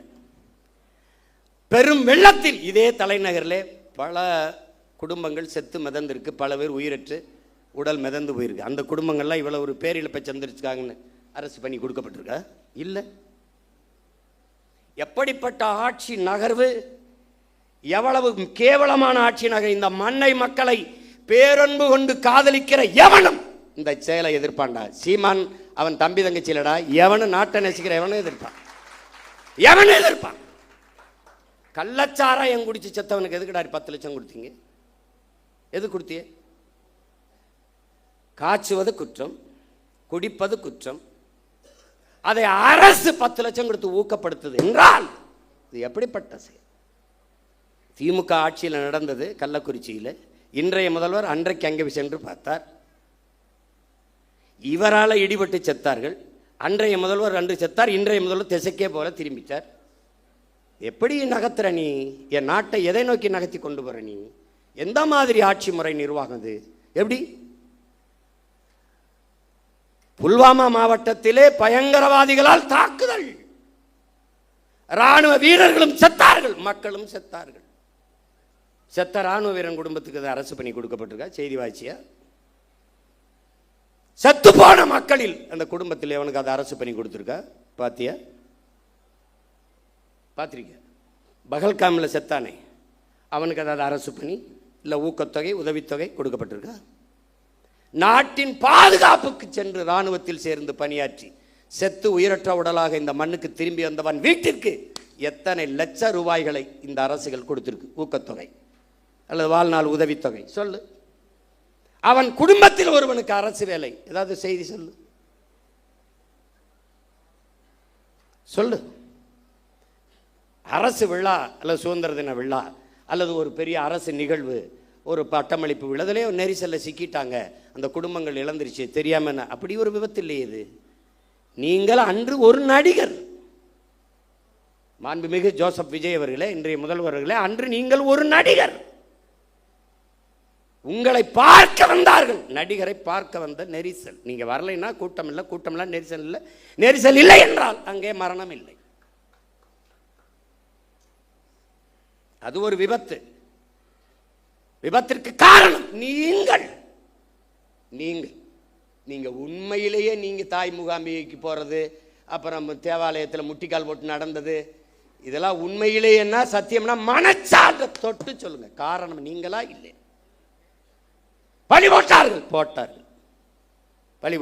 எத்தனை கருவி படம் எடுத்துக்கிட்டு இருந்தது, எத்தனை மேலே பறந்து கருவிகள், ட்ரோன், அந்த கருவி படம் எடுத்துக்கிட்டு இருந்தது.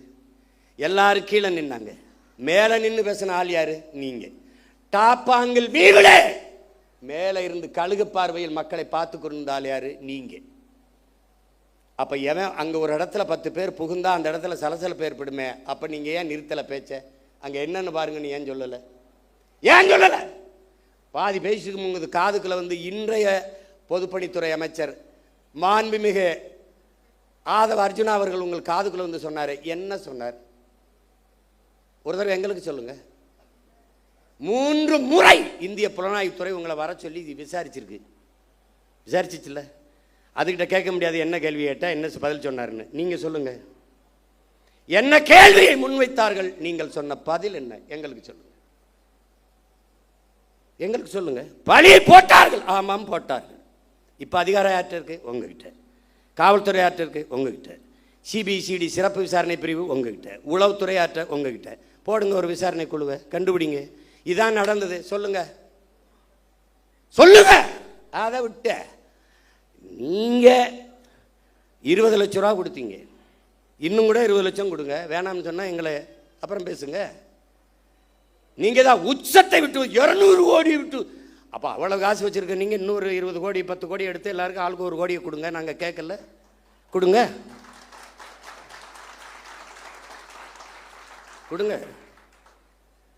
கள்ளச்சந்தையில் டிக்கெட் வித்த காசுலாம் இருக்குல்ல, எடுத்து கொடுங்க.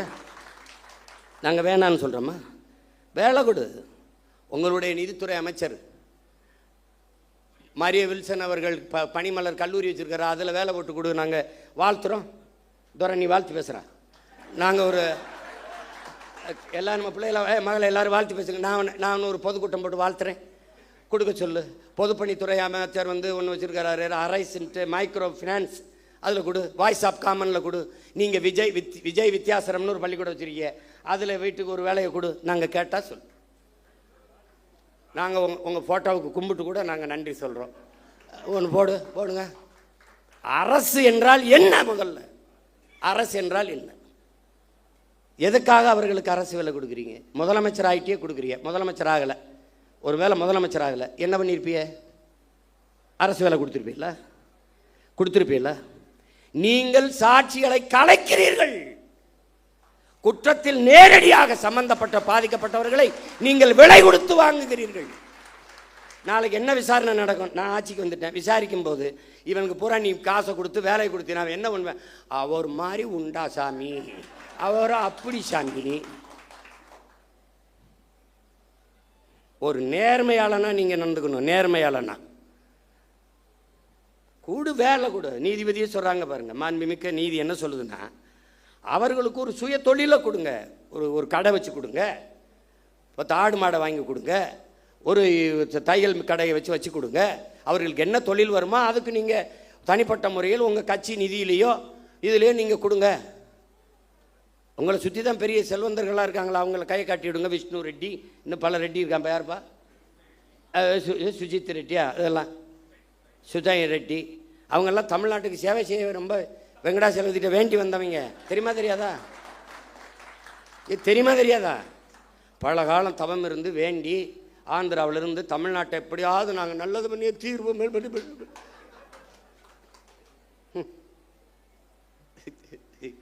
ஐயோ கொடுமை. கடவுளின் குழந்தை என் தம்பிட்டாதான் சொன்ன பாருங்க. அவர் போகணும்னு நினைச்சாரு, மழை பெஞ்சிருச்சு. கடவுளின் குழந்தை அவர் திறந்து விட்டாங்க பாருங்க. முன்ன ஏடா கடவுளின் குழந்தை இங்கே இருக்கும்போது கர்நாடகாவில் ஏண்டா மழை அங்கே பெய்யுது, இங்கே பேஞ்சு விட்டு போக வேண்டியதானடா, இங்கே பேஞ்சா நாங்கள் பிடிச்சிக்கிறோம் என்னடா தம்பி, அது ஏன் கர்நாடகாவிலேருந்து எனக்கு திறக்க விடணும் கடவுளின் குழந்தை இங்கே இருக்கும்போது?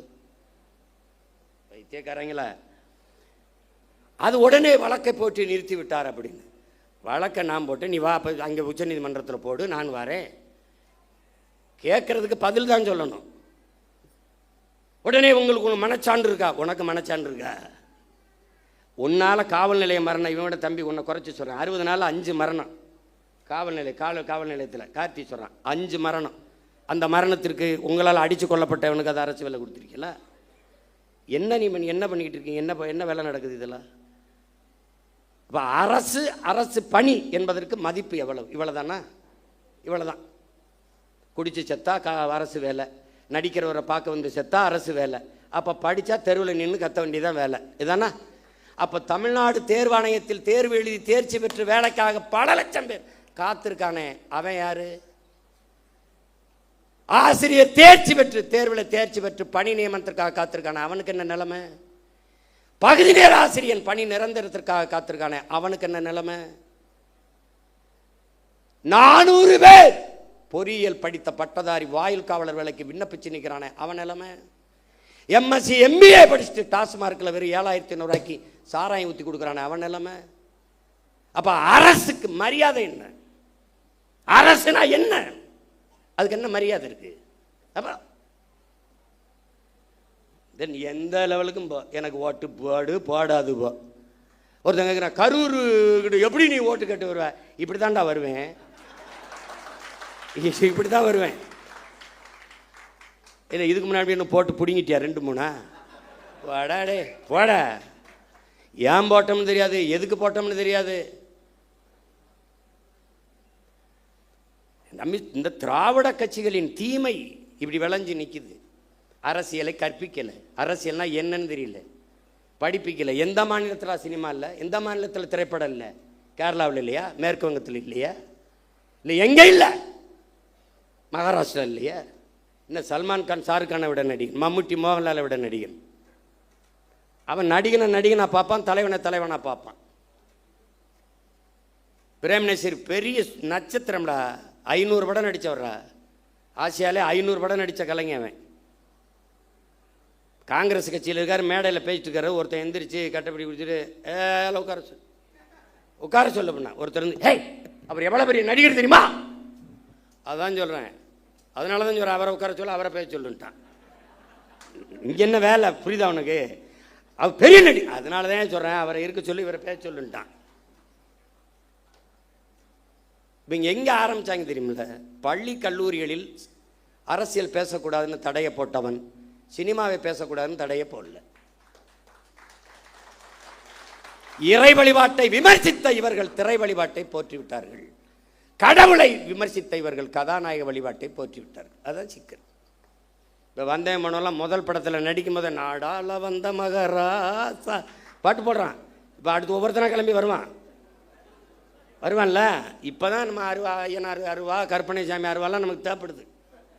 அதுக்குள்ளே ஏதாவது ஓட்டை போட்டு நாட்டை காப்பாற்ற பார்க்கணும், வேலையை பார்க்கணும்.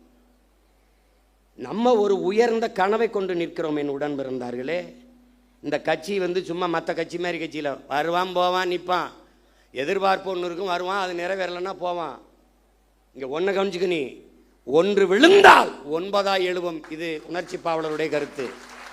ஆனால் இன்று நிலைமை ஒன்று விழுந்தால் 100ஆக 1000ஆக எழுவும். அதுதான் நாங்கள் வெட்டி வீழ்த்தப்பட்ட மரத்தின் வேரில் இருந்து மொத்தமாக தலைக்கும் தளிர் போல துளிர்த்து எழுவும். அதான் தமிழ் தேசிய அரசியல். தமிழ் தேசியம் என்றால் என் மொழி, என் கலை, என் இலக்கியம், என் பண்பாடு, என் வழிபாடு, என் தொன்று தொட்ட வேளாண்மை, என் காட்டு வளம், என் கனிம வளம், என் நீர் வளம், நில வளம், மலை வளம், மணல் வளம், மண் வளம், எல்லாவற்றையும் காப்பது, எல்லாவற்றையும் காப்பது.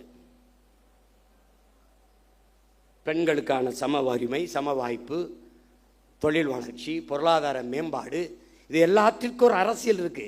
தமிழ் தேசியம் என்பது ஒரு பெரும் அடையாளம், ஒரு தேசிய இனத்தின் பெரும் அரண். அது ஒரு கட்சி அதுக்கு வச்சிருக்க தமிழ் தேசியம் தமிழ் தேசியம் நினைச்சுக்கிட்டு கூடாது. இது ஒரு காப்பு அரண். இது ஒரு வேற்றுக்கிரக சொல் மாதிரி தமிழ் தேசியம் பேசுகிறார்கள். இது பாசிசம், இனவெறி, இனவெறி என்று சொல்வான். நாம பேசுறது இன உரிமை அரசியல். அதை எவன் எதிர்க்கிறானோ அவன் தான் இனவெறி அரசியல் பண்றான். நாம பேசுறது இன உரிமை, இன உரிமை அரசியல். இல்லைன்னா 151 இடத்துல மருத்துவ படிப்பில் மேல் படிப்புக்கு இருக்கிற 151 இடத்த பறி கொடுத்துட்டு இந்த அரசு நிற்குது. நமக்கு அறிக்கை கொடுத்தா அதுக்கு நம்மளை திட்டுது. அப்போ எப்படி? அது எங்கள் ஐயா பொதுச் செயலாளர் சொல்கிற மாதிரி இந்த மேடையை அரசியலுக்கு இதுக்கான மேடை அல்ல. அதுக்கு இன்னும் காலம் இருக்கு. நாங்கள் காத்திருக்கோம். ஏன்னா எங்கள் ஐயா எங்களுக்கு பாடிவிட்டு போயிருக்கான், மிகுதியான் மிக்கவை செய்தாரை தான் தம் தகுதியால் வென்று விடல்ங்கிறான். இந்த மாதிரி ஆளுகள்லாம் வருவான். எந்த மாதிரி? இப்போ வந்திருக்காங்களே இந்த மாதிரி ஆளுகள். எப்படி? இவன்லாம் யாரு? கோட்டு படத்துக்கு பிளாக்ல டிக்கெட் வித்தவன் ஜனநாயகன் வரும்போது அமைச்சரவையில் மந்திரியா இருக்கான். இது என்ன மாற்றம்? ரெவல்யூஷன்ல வருது. இதெல்லாம் ரெவல்யூஷன் வருது.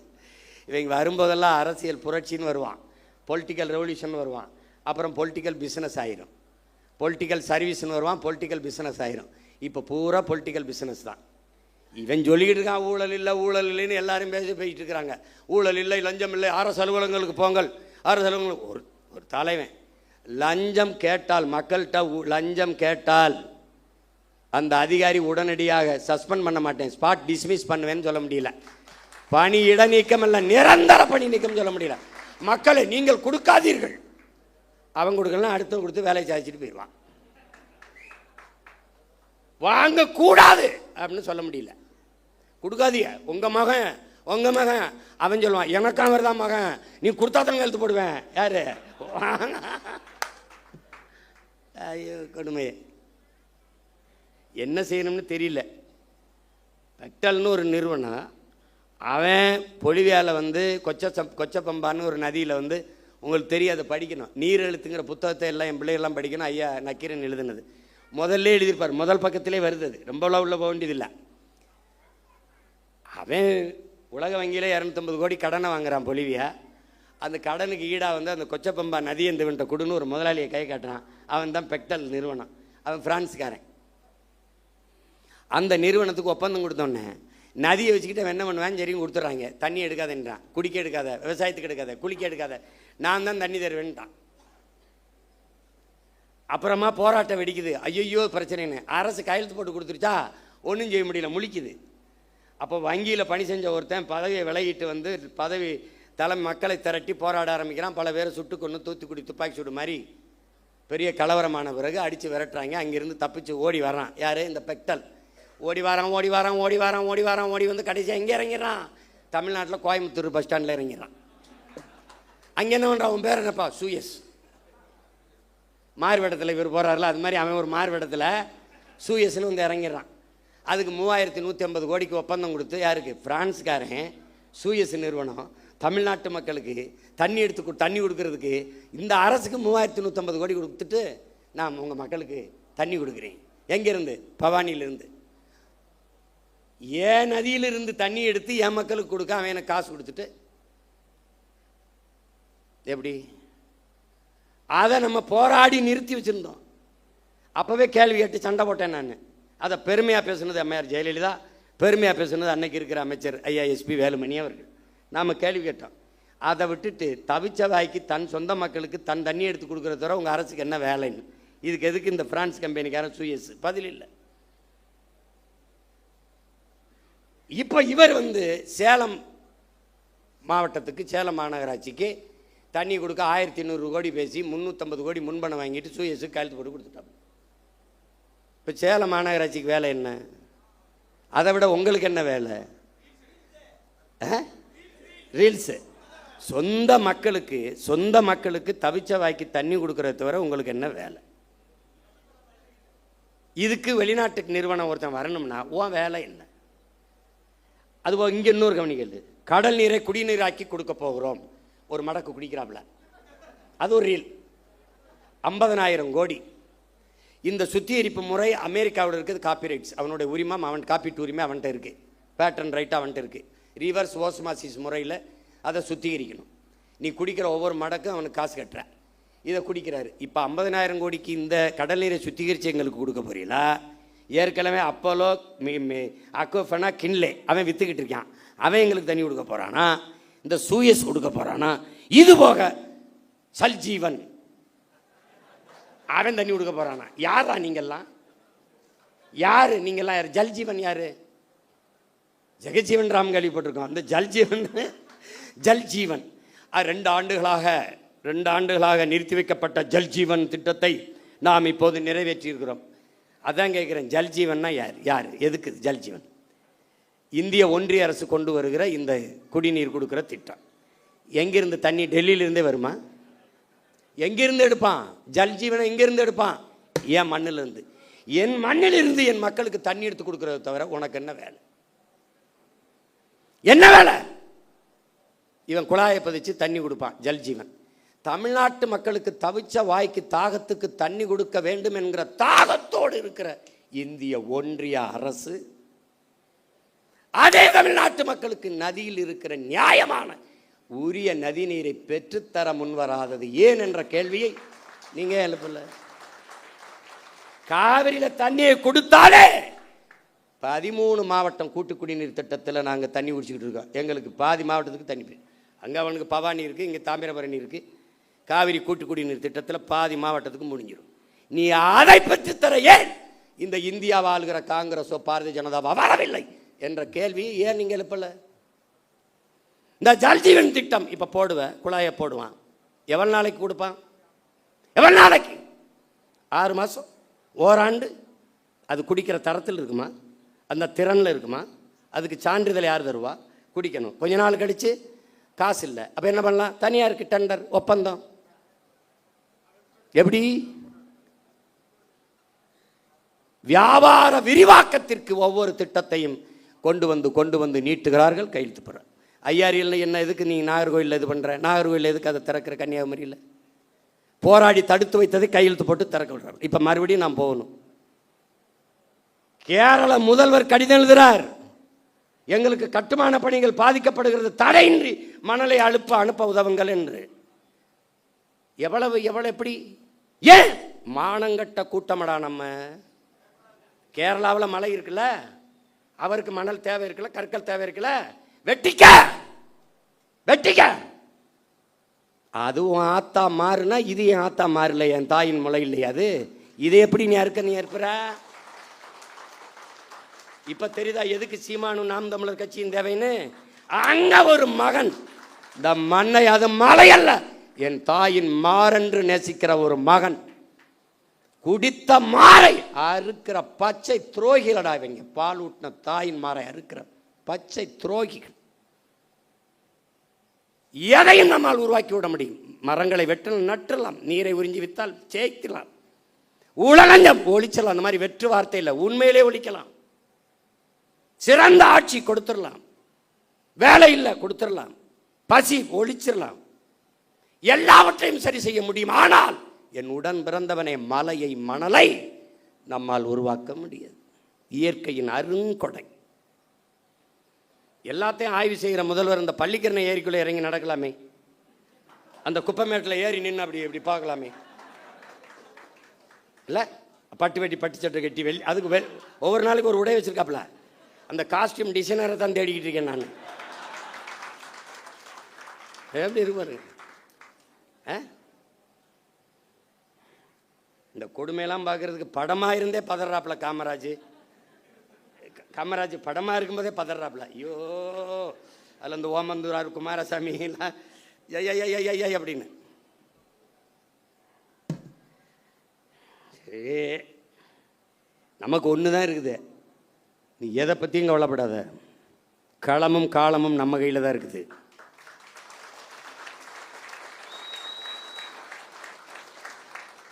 ஜோசப் விஜய் இல்லை, ஜோசப் ஸ்டாலின் சொல்கிறாப்புல. என்ன சொல்கிறாப்புல? ஸ்டாலின் அந்த ஸ்டாலினை நினச்சிக்கிருவ, ஜோசப்னா அவரை நினச்சிப்ப. ரஷ்ய அதிபர் ஜோசப் ஸ்டாலின் சொல்கிறாப்புல. எப்படி சொல்கிறாப்புல? வெல்ல முடியாத படை என்ற ஒன்றே உலக வரலாற்றில் இருந்ததில்லைங்கிறான். இதெல்லாம் அவ்வளோ பெரிய படை இல்லை, இதெல்லாம் ஒரு பம்பரம். சுற்றணுன்னு வேகமாக சுற்றும், எங்கே ஆணி இருக்குன்னே தெரியாது. திடீர்னு கிருகிருன்னு அங்கே போய் டொப்புன்னு விடும். அப்போ நம்ம என்ன பண்ணணும்? ஆக்கரோடு அப்படி நிற்கணும். அப்போ மண்டை சுற்றி அப்படி விழுகும்போது ஒற்றே போட்டு ரெண்டாக பொழக்கணும். இது புரியுதா? புரியுதா? அவருக்கு இருக்குப்ப. இடைத்தேர்தலை எப்போ வைப்பாங்கன்னு நானும் வெறியோட தான் இருக்கேன். வெறியோட தான் அவர் வெறி கொலை வெறி கொலை வெறின்னு இருக்கேன். ஆமாம், எல்லாம் ஒரு தடவை ஜிம்முக்கு போகிறதுக்கே தினம் மாலை காலை இரு வேலைங்க. அவன் அந்த பயிற்சியாளர் அந்த மாட்டுக்கறி கோழி வேணாம். இப்போ என்னதான் சாப்பிட சொல்கிறேன்? ஐயோ மாட்டுக்கறி அந்த மசூல் பில்ட் பண்ண தானே தோப்பிட்டு இது பண்ண பிடிப்பட்டு என்னையா பெரிய கொடுமையாக இருக்குது. படாத பாடு பட்டுக்கிட்டு இருக்கேன். கொலவெறியாக இருக்குது. ஒவ்வொரு தடவையும் பண்ணும்போது இவ்வளோ கஷ்டப்பட்டு எனக்கு கராத்தை பயிற்சி கொடுக்கும்போது இந்த இப்படி நின்றுக்கிட்டு 100 பஞ்சடிமா அப்போ அடிச்சுக்கிட்டே இருக்கும்போது இப்படிலாம் கற்றுக்கிட்டு போய் ஒருத்தனை அடிக்கணுமான்னு ஒரு கோபம்லாம் தணிஞ்சிடும். இவ்வளோ கஷ்டப்பட்டு பயிற்சி எடுத்து இந்த வேணை போய் அடிக்கிறதா அப்படின்னு அது மாதிரி வெறியாகிக்கிட்டு இருக்கு. பார்த்து என்ன பண்ணுறேன்னு எனக்கே தெரியாது. உங்களுக்கு புதிதாக இந்த படையில் இணைகிற நீங்கள் கட்சி தொண்டன் என்பதை மறந்துடணும். நீங்கள் ஒரு கட்சியில் இணையலை, நம்மெல்லாம் இணைந்து தமிழ் தேசியனத்திற்கென்று ஒரு அரசியல் படையை உருவாக்குகிறோம். தலைவன் தொண்டன் என்பது இந்த கட்சியில் கிடையாது. அண்ணன் தம்பி சித்தப்பன் பெரியப்பன் மாமச்சான் தான். இது தேசியன மக்கள், நமக்குள்ள ஒரே உறவு, தமிழ் தாயின் பிள்ளைகள் நாம். இதை தெளிவாக்கணும். ரெண்டாவது, நீ எங்கே இருக்கியோ அந்த இடம் நம்முடைய கோட்டையாகணும். நீ எங்கே வாக்கு செலுத்துவியோ அந்த வாக்ககம் என்னுடைய இலக்கு, என் வாக்ககத்தில் வெற்றி வாக்கு. அதை நீ முடிவு பண்ணிக்கணும். உனக்கு நாடங்கள் வேலை கிடையாது. உன் தொகுதி, உன் ஊர், அதுக்குள்ளே தான் வேலை. உன்னை மாதிரியே உணர்வுள்ள 10 வீரர்களை இணை, அவ்வளோதான் உன் கடமை முடிஞ்சிருது கட்சிக்கு. தீக்குச்சி இல்லாமல் தீபங்கள் இல்லை. ஆனால் யார் தீக்குச்சிங்கிறதா இங்கே பிரச்சனை. ஒரு தீக்குச்சி ஒரு விளக்கை கொளுத்தும், அது அணைஞ்சிரும். ஆனால் அந்த விளக்கை வச்சு 1 லட்சம் விளக்கை கொளுத்த முடியும். இப்போ நீங்கள் கொளுத்துங்க. புரட்சி என்பது எப்போதும் காய்ந்த சருகுகளாக ஒவ்வொரு மனிதனின் காலடிக்கு கீழே காத்து கிடக்கிறது ஒரு தீக்குச்சியின் உரசலுக்காக அப்படிங்கிறான். இப்போ கையில் இருக்குது தீக்குச்சி, காஞ்ச சருகு இருக்குது, கொளுத்தி விடு, பற்றி எரியும். நீ எதை பற்றியும் கவலைப்படாத. இந்த ஆட்டம் நம்மளுடையது, கை மாறி இருக்கு. இப்போ அடுத்த சுற்று வரும்போது நம்ம கைக்கு வரும் தைரியமாக இருக்கு. நம் மாற்று என்பது கோட்பாட்டளவில் திராவிட இந்திய சித்தாந்தங்கள் தத்துவங்களுக்கு எதிராக கோட்பாட்டை கட்டி எழுப்பினது நாம் தான்.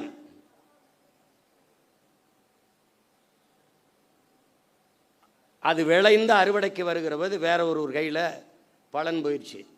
அதை வாக்கு செலுத்திய மக்கள் நெருப்பு சுடும் நெருப்பு சுடும் என்று ஓராண்டு பாடம் நடத்தினாலும் புரியாது. தொட அனுமதிக்கணும். தொட்டால் அதிலிருந்து என்ன நடக்கும்? அவர்கள் சொல்வார்கள் நெருப்பு சுடும் நெருப்பு சுடும் என்று. 60 நாளே ஐயோ அப்பா அதுக்குள்ளே கண்ணை கட்டுதேங்கிறான். என் பங்காளி வடிவேல் சொன்னான், ஐயோ அதுக்குள்ளேயே கண்ணை கட்டுதேன்னு. இன்னும் 4.5 ஆண்டுகள் இருக்கு.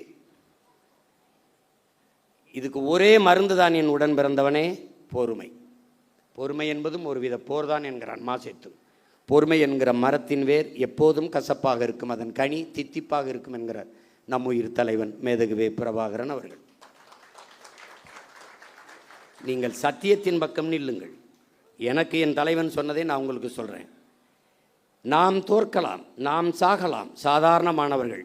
ஆனால் சத்தியம் தோற்று போனதாக சரித்திரத்தில் செய்தி இல்லை. நாம் சத்தியத்தின் பக்கம் நிற்கிற சத்தியத்தின் மக்கள் உறுதியாக ஒரு நாள் வெல்லுவோம். அப்படிதான் நடக்கும். இது ஒரு விபத்து நடந்திருக்கு, விபத்தே விதியாகிறது. அதனால் இதுக்கு கொடுக்க வேண்டியது கொஞ்சம் காலத்தை நம்ம விலையாக கொடுக்கணும், கொஞ்சம் பொறுமையாக இருக்கணும். ஆனால் மக்களோடு மக்களுக்காக நிற்கணும். மக்கள் மீது நமக்கு வருத்தம் இருக்குது அப்படிங்கிறதுக்காக அவங்க பிரச்சனைக்கெல்லாம் போகாமல் இருக்கக்கூடாது. ரத்தமாக கொடு, பிரச்சனையாக போய் நில்லு, போராட்டமாக போய் பக்கத்தில் நில்லு, கவலையாக தோல் கொடு, கண்ணீராய் துடைத்து விடு, அவன் கூட நில்லு. ஏன் நீ அவன்கிட்ட இருந்தால் அவனுக்காக வந்திருக்க. உன்னை கேவலப்படுத்துறானா, இகழ்கிறானா, நீ புகழ் ஒன்ன, நான் யார் தெரியுமாடா அப்படின்னு. பிரபாகரன் ஒழிக என்று ஒருவன் ஒரு முறை சொன்னால், பிரபாகரன் வாழ்க என்று நீ 1000 முறை சொல்லு.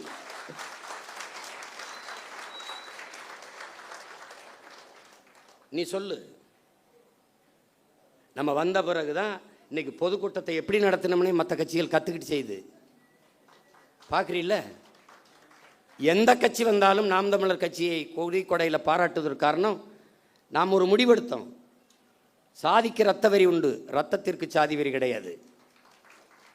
எவனும் மருத்துவமனையில் போய் இந்த சாதி ரத்தம் இருந்தால் எனக்கு ஏற்றுங்கன்னு சொல்கிறதில்ல, ரத்தம் கொடுங்க தான். அது எவன் ரத்தமாக இருந்தான்னு.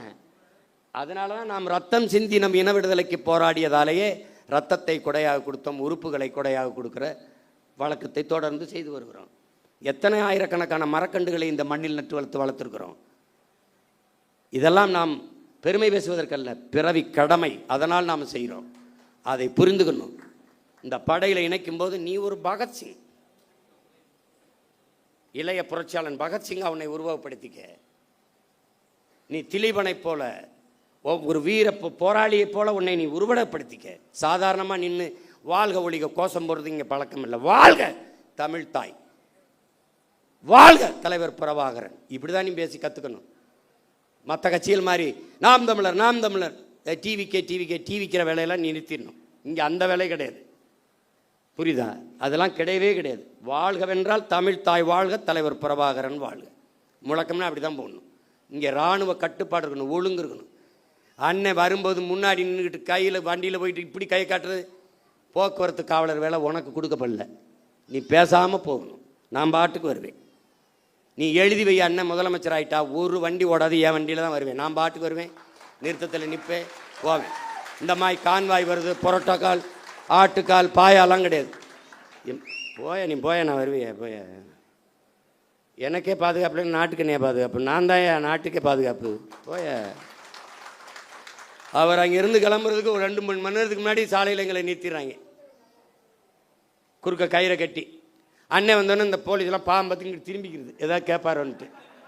என்ன பண்ண பூரா தங்கச்சி தம்பி என்ன நான் நின்றுக்கிட்டே இருக்க வேண்டியது இருக்குது. போகிறவரெல்லாம் பாவமாக இருக்குது. பள்ளிக்கூடத்து பிள்ளை இங்கிட்டு இங்கிட்டு கிடக்கிறதுக்கு ஒரு கயிறை குறுக்க கட்டிப்பிடுறாங்க.